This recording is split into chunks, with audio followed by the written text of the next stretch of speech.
নমস্কার বন্ধুরা, আজকে আরেকটা রেসিপি নিয়ে চলে এসেছি। ডিমের একটা দুর্দান্ত রেসিপি, অমলেট করে ডিমের কারি করা, অমলেটের কারি। আপনারা এরকম করে খেয়ে দেখবেন, দেখবেন ভীষণ ভালো লাগবে। চলুন রেসিপিটা তাহলে দেখে নিই। কড়াই বসিয়ে দিয়েছি, দিয়ে গ্যাসটা জ্বেলে কড়াইটা গরম করে নিয়েছি। এরপরে আমি একটু সাদা তেল কড়াইতে দিয়ে দেবো, অল্প করেই দেব। পাশে একটা ডিম বাটিতে ফেটে নিচ্ছি, দিয়ে দেব একটুখানি পেঁয়াজ কুচি,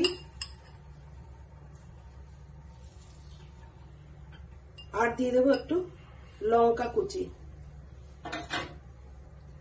অল্প লবণ, ভালো করে ফেটিয়ে নেব।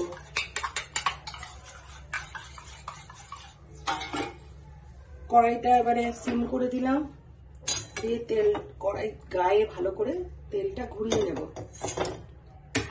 নিয়ে ডিমটাকে ছেড়ে দেব অমলেট করার জন্য। ভালোভাবে ঘুরিয়ে নিয়ে অমলেটটা ভাজ করে নেব, নিয়ে এমন করে আমি 4টে অমলেট করে নেব ডিমের।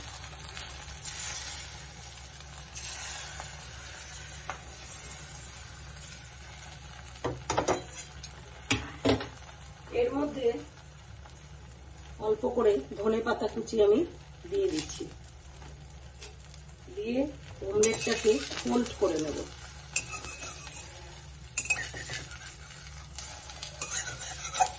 এরকম ভাবে আমি 4টে অমলেট ভেজে নেব। কড়াইটা গরম করে নিয়েছি, কড়াইতে তেল দিয়ে দিয়েছি।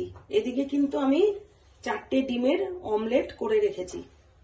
তেলটা গরম হয়ে গেছে, এখন আমি কেটে ধুয়ে রাখা যে আলু, আমি আলুগুলো ভেজে নেব কড়াইয়ের মধ্যে। গ্যাসটাকে এই সময় একটু বাড়িয়ে দিচ্ছি, ভালো করে এটা ভাজা করে নেব। এটা ভাজতে ভাজতে আমি এখানে একটা মশলা বানিয়ে নেব। মশলার বাটিতে আমি দিয়েছি কাঁচা লঙ্কা, 5টা কাঁচা লঙ্কা, 8টা মতন রসুন দিয়েছি, আর হাফ ইঞ্চি মতন আদা দিয়েছি, আর দিয়ে দেব একটা পেঁয়াজ কুচি।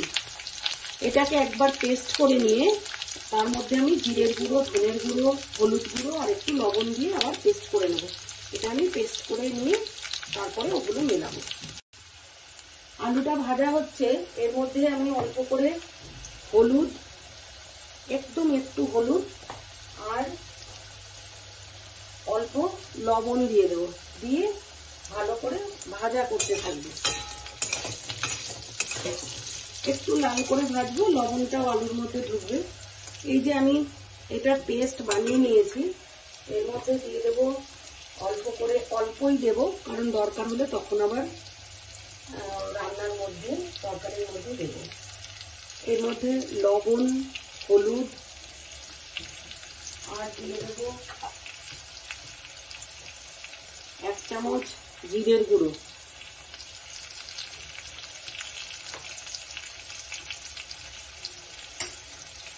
1 চামচ ধনের গুঁড়ো, 1 চামচ জিরের গুঁড়ো। এবারে এইটার মধ্যে একটু জল দিয়ে আমি পেস্ট বানিয়ে নেব। আলুগুলো ভাজা হয়ে গেছে, এরপরে আমি এই বাটিতে তুলে রাখবো।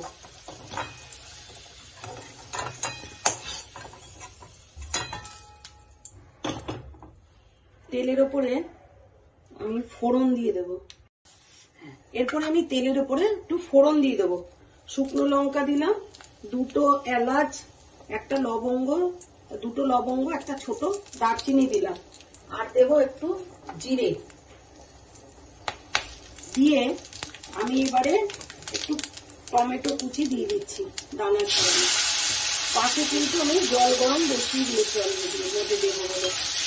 এগুলো একটু নামিয়ে নিচ্ছি, নিয়ে কিছু পেঁয়াজ, একটা পেঁয়াজ আমি পেস্ট করতে দিয়েছিলাম, একটা পেঁয়াজ আমি এর মধ্যে দিয়ে দেবো।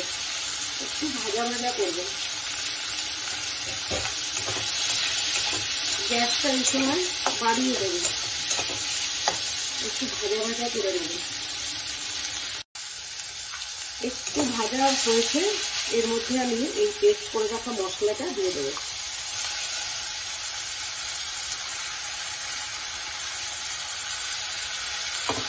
ভালো করে নেড়ে মিশিয়ে নেব।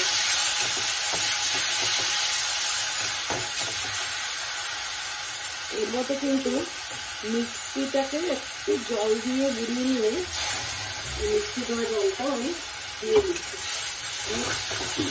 ভালো করে কষিয়ে নেব মশলাটা।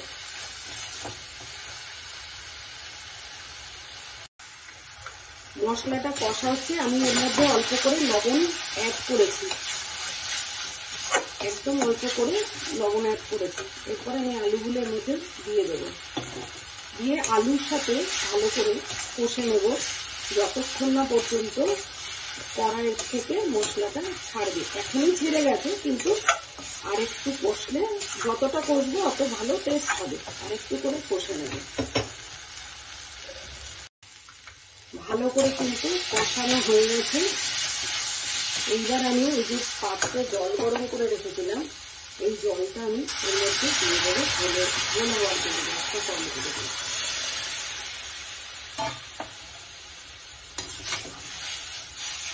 আমি আজকে শুকনো লঙ্কা কিন্তু অ্যাড করিনি।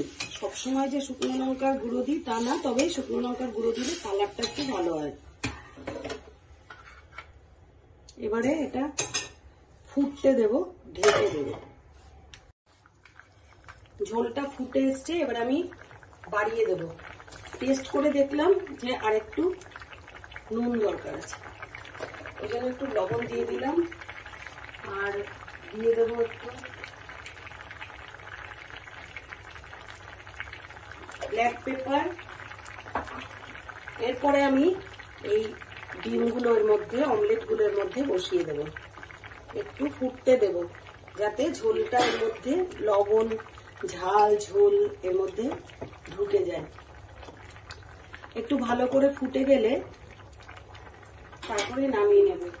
এর উপর দিয়ে দেবো ধনে পাতা কুচি।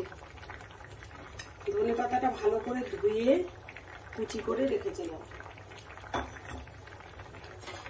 আর একটুখানি ফুটতে দেব, ফুটলে টেস্টটা বাড়বে। রান্নাটা কিন্তু আমার একদম কমপ্লিট হয়ে গেছে। গ্যাসটাকে অফ করে দিলাম। Thanks for watching.